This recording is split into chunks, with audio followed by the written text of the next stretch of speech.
தேவைக்கு முடியலண்ணா நோய் ஏன்னா பெருசு பழம்பா ரசவானா உனக்கு வெளியேற்றுக்கோ. அது சாப்பாடு துண்டுற மாதிரி இருக்குதா? அது என்ன கதை? அதை பிச்சைக்கார வாந்தி ஏற்ற மாதிரி இருக்குது. அப்புறமா பிச்சைக்கார வாந்தி ஏற்ற மாதிரி இதே பாருநாள் போட்டேன். ஐயோ இப்போ எப்படி இது டைம் என்ன டைமுக்கு இருக்கிற நம்ம கெட்ட சொல்கிற மாதிரி வந்துக்கிறோம். ஏன்னா ஐயோ உனக்கு என்னங்குது என்னங்க இது? கவரு பிளாஸ்டிக் கவர் 50 பைசா கவர். அது பேஜ் துண்ணு வச்சு தான் துண்ணு ஒரு ரொம்ப சா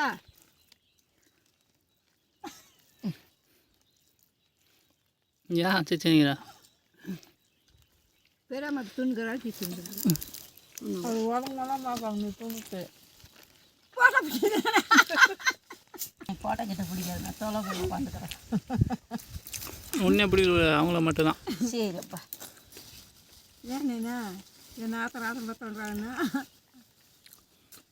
எந்த பாதுக்குதுன்னு இப்போ நீ பாருங்க அண்ணா துணுங்கிறோம் பாருங்க. அது என்னவோ புட்டிக்கிட்டு வேணா புட்டி என் பொடாடி காமிக்க வச்சுவா காட்டில் காட்டுது எத்தனை பேர் செல்லு எத்தனை பேர் செல்லுக்கு அனுப்புகிறேன். என்னன்னா அப்போ அனுப்புகிறதா போவோம்.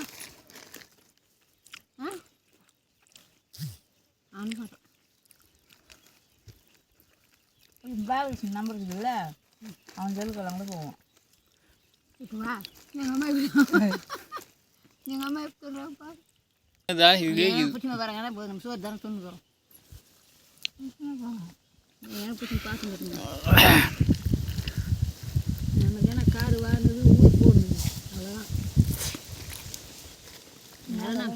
யாரா நமக்கு தப்பு இல்லைங்களோ மாரி மக்களோ துண்டு கையும் போக வேண்டியது தான். இந்த கவர் எப்படியும் உதவாத காய்ச்சிட்டு எடுத்துக்கலாம். பார்த்தியா? இல்லையாங்க அழைச்சிட்டு எடுத்துக்கிறேன் அழைச்சிட்டு. நாளைக்கு எடுத்து நடத்துங்க. நாளைக்கு வரீங்களா? டெய்லி வந்து நானா போகிறேன். வாங்க. ஹலோ பாலஞ்சு பேருக்கு வந்துடல. பா இன்னும் அந்த மோடு ஏறி கரெக்டாக வர மாதிரி இருந்தால் உன்னை கையிலே பிடிக்க முடியாது. அது சதுரவெளியே இருந்துச்சானா நைட்டு கூட இங்கேயே பாய் போட்டு பத்துருவாங்க அவங்க வீட்டு வரைக்கும் போய் இந்த நேரத்துக்கு லேட் ஆகுது. பார்த்தீங்கன்னா விட்டு வந்தேன்னா தோக்குறேன்னு சொல்லிட்டேன். எந்த பேய் எப்படி ஏன்னா அங்கே என்ன அந்த பேய் இங்கிதுங்க சொல்ல முடியாது. நம்மளே ஒரு பேய்